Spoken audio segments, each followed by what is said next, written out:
আসসালামু আলাইকুম ফ্রেন্ডস, দূরে এবং কাছে যে যেখান থেকে আজকে ভিডিও দেখতেছেন, আশা করি ভিডিওটা আপনাদের কাছে অনেক ভালো লাগবে। তো আজকে আমি আপনাদেরকে কেক তৈরি করে দেখাবো, দেখে হয়তো বুঝতেই পেরেছেন। আর এটা তৈরি করতে কিন্তু কোনো ঝামেলা নেই, একদম আটা ময়দা সব ছাড়াই আজকে আমি আপনাদেরকে কেক তৈরি করে দেখাবো। তো এখানে আমি চকোফান বিস্কুট নিয়েছি, আর চকোফান বিস্কুটের পরিবর্তে আপনারা ওরিও বিস্কুটও নিতে পারেন, তো চকলেট বিস্কুট নিলেই হবে। তো বিস্কুটগুলোকে আমি সুন্দর মতো কেটে নিচ্ছি। আর এখানে আমি 5 টাকা দামের 4টা বিস্কুট নিয়েছি, আপনারা চাইলে 10 টাকা দামের বিস্কুটগুলোও নিতে পারেন। তো আমি বিস্কুটগুলোকে একটা বাটির ভিতরে এভাবে করে দিয়ে দিচ্ছি। আর 5 টাকা দামের বিস্কুটগুলোর এক একটা প্যাকেটের ভিতরে 3টা করে বিস্কুট থাকে। আর এখানে বেশি পরিমাণে আপনারা নিতে পারেন যদি বড় কেক বানান সেক্ষেত্রে। তো আমি এখানে 20 টাকা দামের বিস্কিট নিয়েছি। আর এবারে আমি এখানে একটা ডিম দিয়ে দিব, আর অল্প একটু লবণ দিয়ে দেব 1 চিমটির মতো। তো লবণটা দেওয়ার কারণ হলো অনেকে মিষ্টি জিনিসে লবণ পছন্দ করে না, যারা মিষ্টি জিনিসে লবণ পছন্দ করেন না তারা দিবেন না, আর যারা পছন্দ করেন তারা দিবেন। আর এখানে আমি 1 চামচের মতো তেল দিয়েছি, আর দুধ দিয়েছি হাফ কাপের মতো। এখানে বেকিং পাউডার দিয়েছি 1/4 চামচের মতো। অবশ্য আপনারা বেকিং পাউডার অথবা বেকিং সোডা দূরে একটা দিয়ে দিতে পারেন, আর হাতের কাছে যদি না থাকে তাহলে ইস্ট দিয়েও এটা তৈরি করতে পারেন। আর এখানে আমি 2 চামচ চিনি দিয়েছি। আর এবারে আমি এটাকে ভালোভাবে মিক্স করে নিব। আর আপনারা চাইলে এটা ব্লেন্ড করে নিতে পারেন, তবে বিস্কুটটা কিন্তু আপনারা চাইলে ব্লেন্ডার করে আগে থেকেই গুঁড়ো করে নিতে পারেন। তবে আমার মনে হয় যে ভিজিয়ে রাখলে এটা এমনিতেই নরম হয়ে যাবে, তো এজন্য আর ব্লেন্ড করার প্রয়োজন নেই। তো দেখতে পাচ্ছেন ঘনত্বটা ঠিক এরকম হয়েছে। আমি এক্সট্রা আর অল্প একটু রেখে দিয়েছি। তো এবারে আমি ছোট ছোট দুটো বাটি নিয়েছি, আর এটার ভিতরে আমি কেকটা তৈরি করব। আর কেক তৈরি করার আগে এভাবে যে পাত্রের ভিতরে আপনারা কেকটা বসাবেন এই পাত্রে অবশ্যই একটু তেল ব্রাশ করে নেবেন, তাহলে আর কেকটা নিচ থেকে লেগে যাবে না। তো এরকম আমি ছোট ছোট বাটি নিয়েছি, আপনারা চাইলে বড় একটা বাটিতেও তৈরি করে নিতে পারেন। আর এখানে এরকম একটা কাগজ দিয়েছি নিচ থেকে, দেখবেন যে কেক তৈরি করার সময় সবাই একটা নিচে কাগজ দিয়ে দেয় যেন নিচ থেকে লেগে না যায়, এই জন্য অবশ্যই কাগজটা দেওয়ার চেষ্টা করবেন। আর এখানে আমি পুরোপুরি দিয়ে দিনে একদম ভর্তি করে দেওয়া যাবে না, এখানে জাস্ট অর্ধেকটা পরিমাণে দিয়ে দিবেন, কারণ এটা ফুলে কিন্তু বাকি অর্ধেকটা পূরণ হবে, এজন্য অল্প করে দিয়ে দিবেন। আর আমি বাকি অর্ধেক একটু রেখেছিলাম, এটাও দিয়ে দিয়েছি।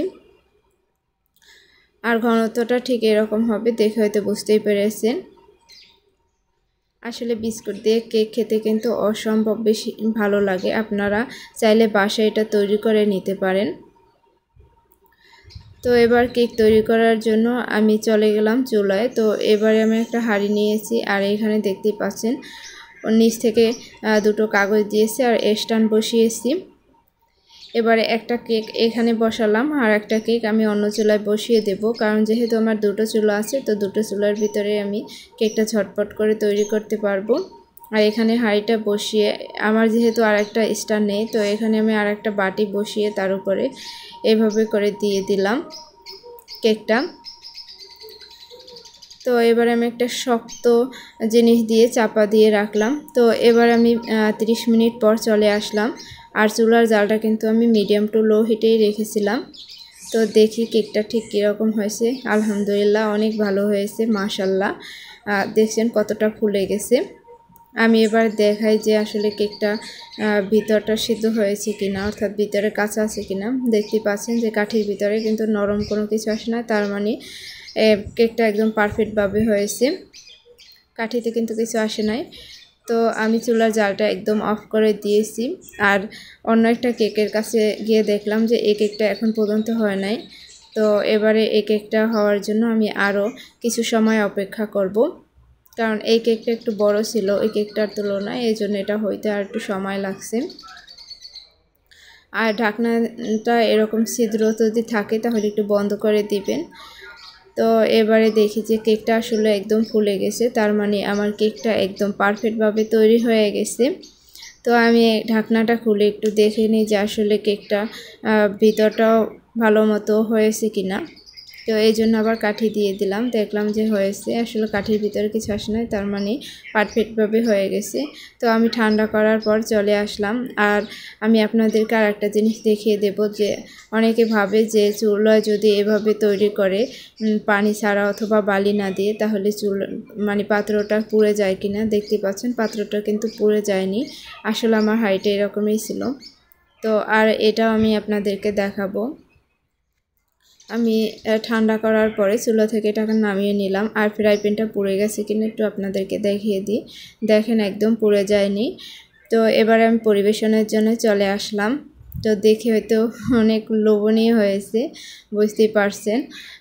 তো আমি কেকটা পরিবেশন করে আপনাদের সাথে শেয়ার করব। আর এটা তেল দেওয়ার কারণে দেখেন ইজিলি এটা উঠানো যায়। তো আসলে আমার ক্যামেরাটা এই সময় বন্ধ ছিল, আমি বুঝতে পারিনি, এজন্য এখান থেকে জাস্ট কেটে এইটা হয়ে গেছে। তো আমি খুবই দুঃখিত এজন্য যে কেকটা কেটে আপনাদের কাছে শেয়ার করছি। তো আশা করলাম আজকের রেসিপি আপনাদের কাছে অনেক ভালো লেগেছে আর অনেক সহজ লেগেছে। এরকম সহজ মজার রেসিপিতে আমার চ্যানেলটি সাবস্ক্রাইব করে আমার সাথেই থাকবেন। তো নেক্সট এপিসোড দেখার আমন্ত্রণ জানিয়ে আজকে এখানেই বিদায় নিচ্ছি। আসসালামু আলাইকুম, আল্লাহ হাফিজ।